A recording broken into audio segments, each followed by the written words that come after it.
皆さんこんにちは。九伝バイ高色佐藤のデザイナー佐藤高色です。今日は人形浄瑠璃文楽の崎地太夫さんにお越しいただいております。崎地さん、ご紹介の方よろしくお願いいたします。人形浄瑠璃文楽の太夫、豊竹崎地太夫です。よろしくお願いします。よろしくお願いいたします。この動画は九伝の提供でお送りいたします。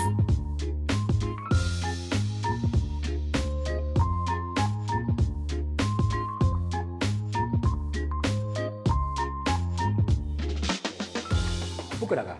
知り合ったきっかけっていうところがその文楽人形浄瑠璃のところからだったんですけど、今回初めて崎地さんに、僕も浴衣を着させていただいて、これ実はうちのサムライモードジャケットを崎地さんと僕着てるんですね。でその他に実は崎地さんには新型のスカートだったりとかシャツも着ていただいて前後にちょっと撮影していただいてたんですけど、九伝の服どうですか？僕としては着物大好きなんですけど、なかなか今実はこれ崎地さんに着付けていただいたんですけどなかなかね難しくて、うちのお客さんの中では着付けができるんだけど、やっぱりお母さんだったりとか働いててなかなか着物着れないんだっていう人が買ってらっしゃってて、こういうのを着たかったのっていう方がいらっしゃったり、海外でどうしてもその着付けっていうのもあることも知らない。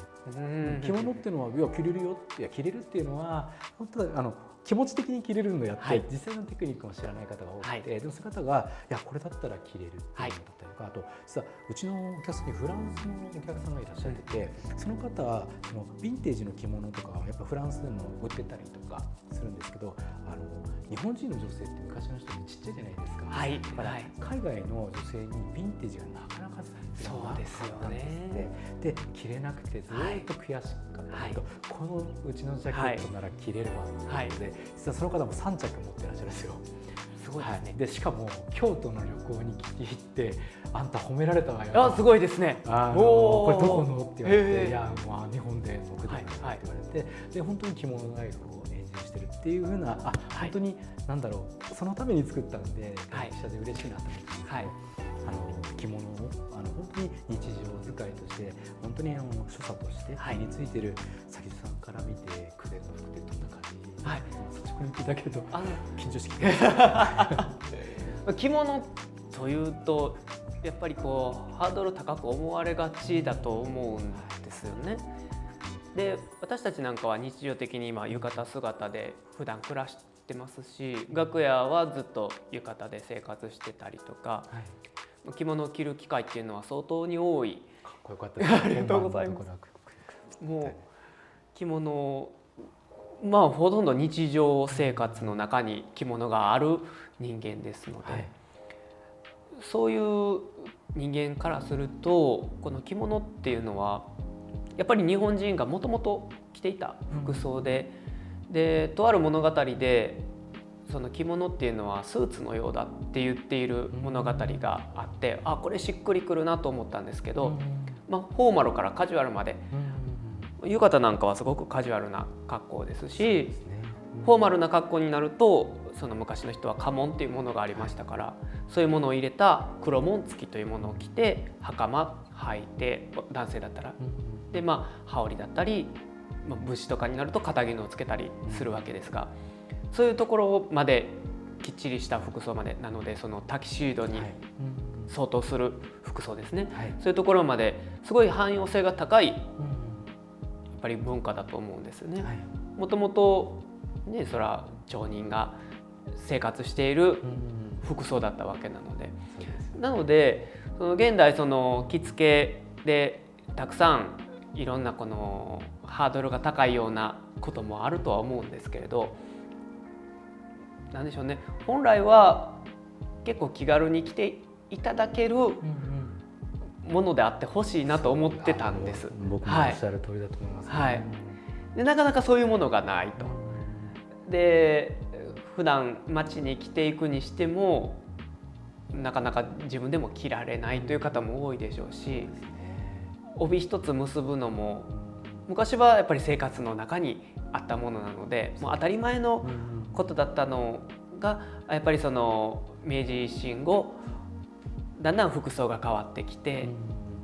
要素が入ってきて着物が離れていくとともにやっぱり帯を結ぶっていうことも日常生活でなくなってしまいましたので、確かにちょっとね本当に旅館に行く時ぐらい、はい、だからその本来は日常生活だったことが今ではハードルになっているということで、最近こういう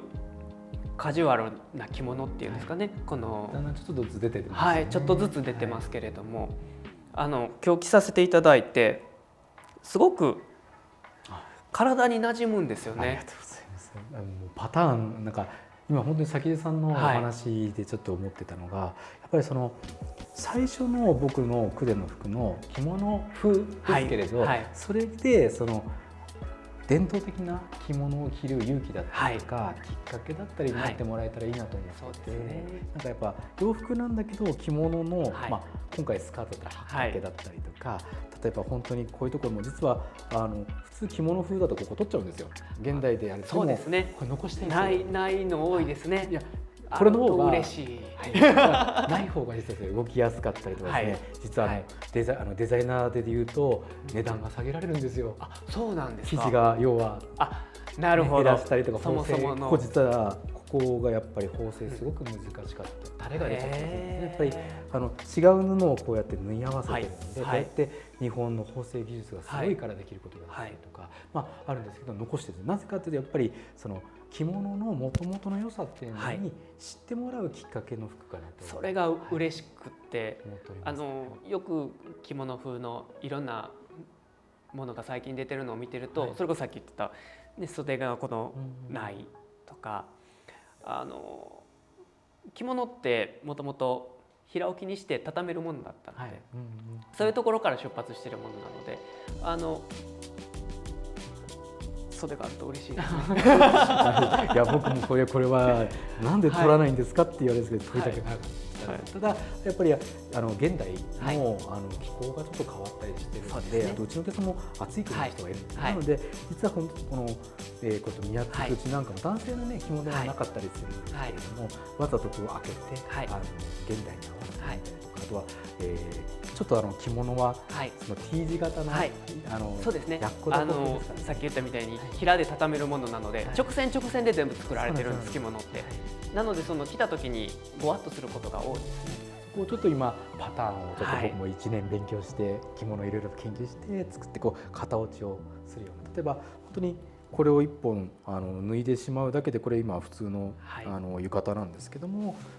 平置きできるものなんでこういう風な形になっちゃうんですけど、うちのジャケット着ていただくと、肩がこう本当にね、これ小さく落ちるように着させてもらったらすごい体にこうスッと馴染むんですよね。もうこれ現代のもの。ありがとうございます。あとは先ほど崎さんがおっしゃったように着物の僕すごいデザイナーとしてすごいなって思ってるところで、ワンデザインだと思ってるんです。フォーマルから普段とまで。でこんな洋服ってなかなかないですね。で崎さんの文化の継承者としての宗派が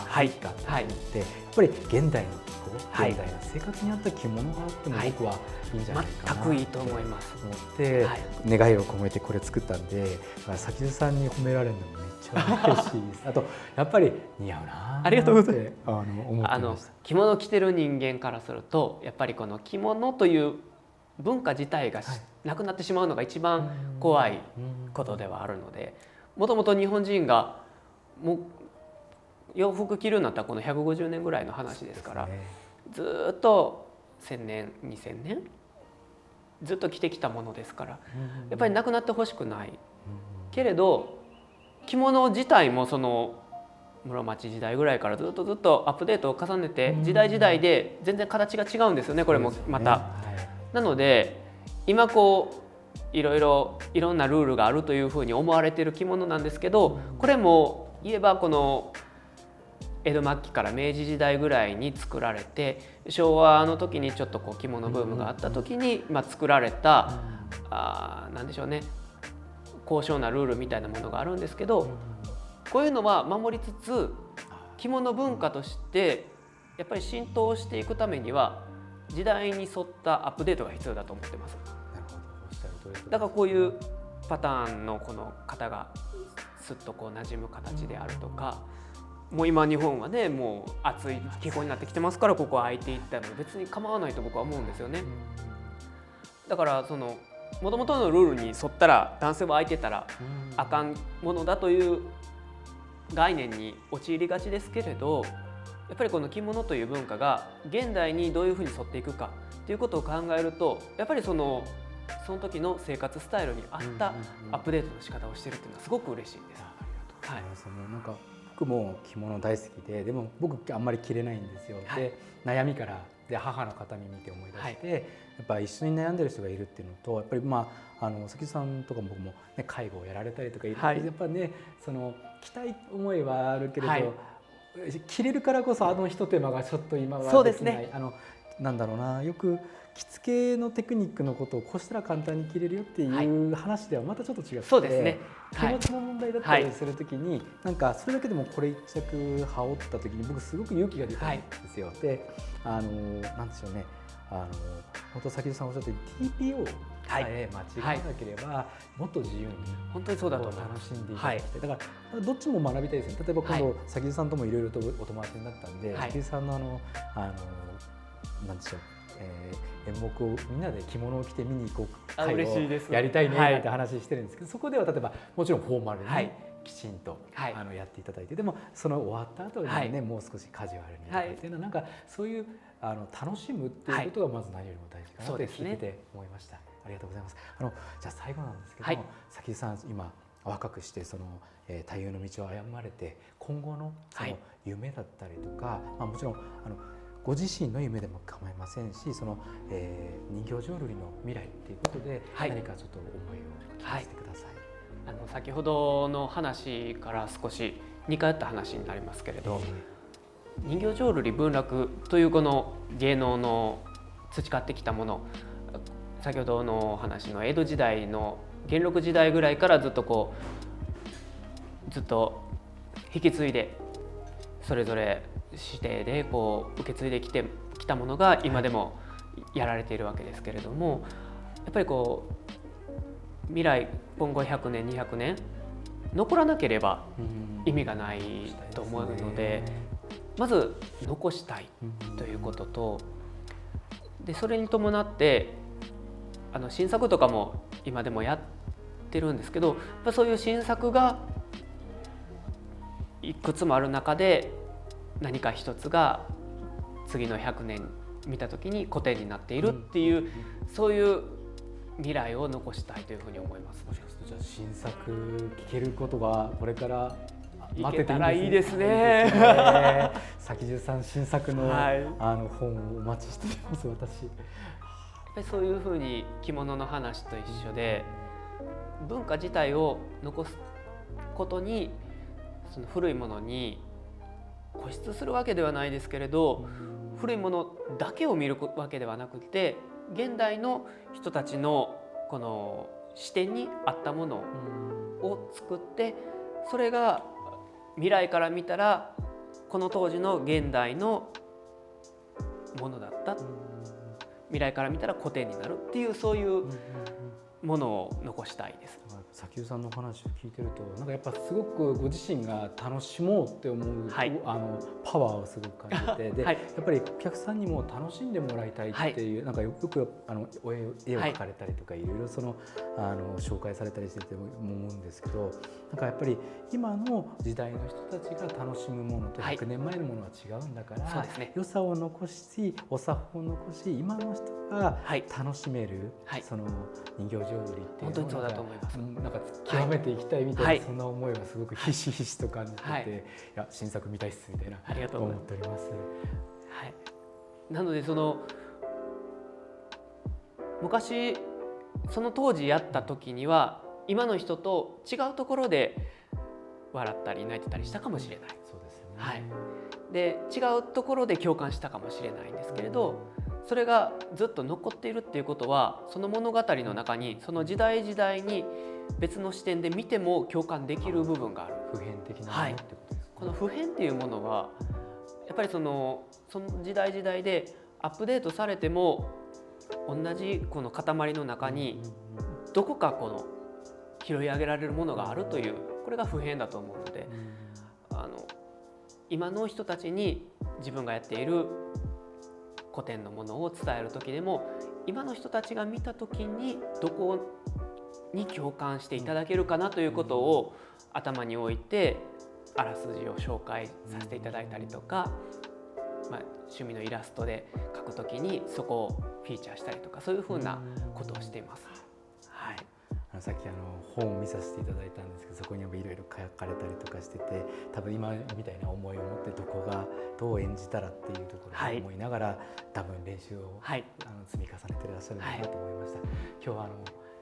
お時間ありがとうございます。ありがとうございます。第2弾男性の僕自身がもっと聞きたいこといっぱいあるので、よろしくお願いいたします。よろしくお願いいたします。今日はありがとうございました。皆様ご清聴ありがとうございました。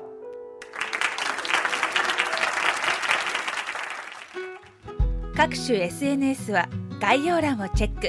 チャンネル登録もよろしくお願いいたします。ご視聴いただきありがとうございました。